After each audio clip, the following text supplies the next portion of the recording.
Hey everybody, Rashmini from Farmbox, and I'm just going to show you guys how I fill up my farm tower and what it takes to feed my plants, and just talk more about what I'm doing here. So, alright, as you can see, if you can, my reservoir is pretty low, and I don't keep it that high in the first place, but when I have time I like to top it off. Another thing that I like to do is, you see how this inlet, it's a little dark, but you can see the bubbles and how they flow around, just automatically increasing circulation.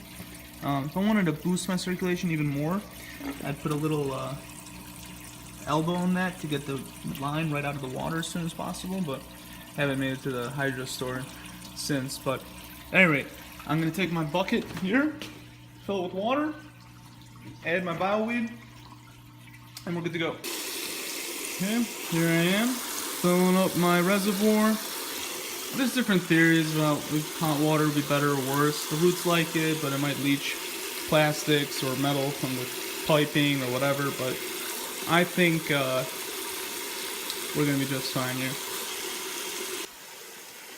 Alright, while I wait for my water to fill up, I'm just going to talk about what we're doing here. I'm going to plant some microgreens soon, and I'll show you a video about how that goes, and I'm going to harvest some microgreens and show you how that goes. If you saw a picture on our Instagram account, it's some microgreens I posted. Oh, coffee's ready. Posted on breakfast yesterday, but I'm trying to grow these lettuces on paper towels without special inserts.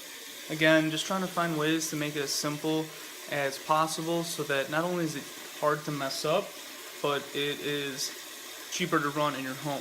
Of course, in a commercial situation, I use custom parts for all these different aspects, like sponge material for my media and special inserts for my plant sponges and whatever. But in the home, there's no need to keep buying that stuff. It can cost a lot of money, and it can be hard to get. So, alright, I'm going to put the phone down and move this bottle, or this bucket, to the system. Alright, got my bucket of water. Gonna grab my bioweed. Oh, man down. Alright, and you can get scientific, and again, in a commercial setting, I would be very, very scientific, but I'm not going to be very scientific. So, a little bit in there. You could do probably a couple tablespoons. You can see a giant mess I made. Don't tell my wife, she's gonna kill me. Obviously, you would be doing it with little, well, okay, just gonna mix it up. It's usually better to mix your water in your tank before you before you add it to the system, so that you can mix it thoroughly and regulate whatever you're doing with your water, pH up, pH down, you know, chlorine knockers. So I have to use both hands to do this. Be right back.